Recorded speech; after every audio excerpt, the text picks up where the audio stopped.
Don't underestimate the ability of the unionist voter to blindside you with the most ridiculous questions and arguments. They'll lead you down their dark alley of fantasy and daftness.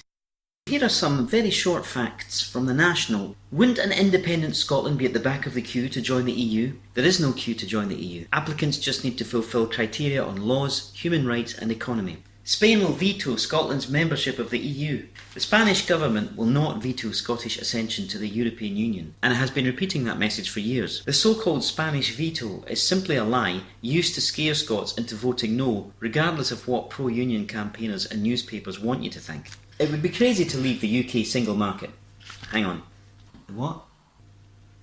There's no such thing as a UK single market, and we're in the process of being removed from a trading bloc 8 times larger. The European Union is Scotland's fastest growing export market, and we still don't know what kind of deal we'll leave with. Independence within Europe is a safer bet for business. It's hard to leave a 40-year union. What about the one that's 300 years old? Independence has been achieved many times. Brexit is the result of an ill-prepared government struggling to cope with questions it hadn't even bothered to consider. There is no reason Scottish independence would go the same way. In fact, we're better prepared for change than Westminster already. Yeah, there's a 14 billion black hole at the heart of Scotland's budget.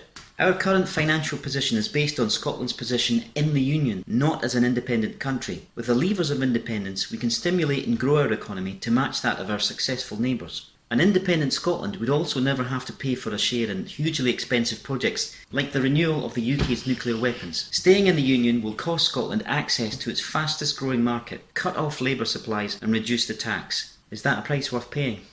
If only Scotland voted Labour, we could get rid of Westminster Tory governments. If it was that simple, we would have done it by now. Scotland has been led by a string of governments we didn't choose, 43 out of the past 68 years. Because we have far fewer voters and MPs than England, independence would mean Scotland gets the government it votes for every time. We won't be able to use the pound. Of course an independent Scotland could use sterling if it wants to. The pound is just as much Scotland as England's, and many nations already use the currency of other states. But a transition to a new Scottish currency would offer greater control of our economic levers. I don't want independence, because I don't want the SNP or that Nicola Sturgeon.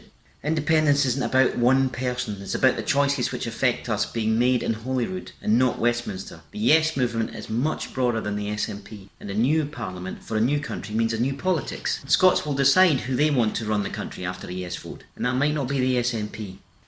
That's just some of the answers in a nutshell from the National. Remember, you are the best person to persuade your friend or family member. Every time you introduce the facts, that's potentially another vote for independence. So you can ask them, are you yes yet? Well,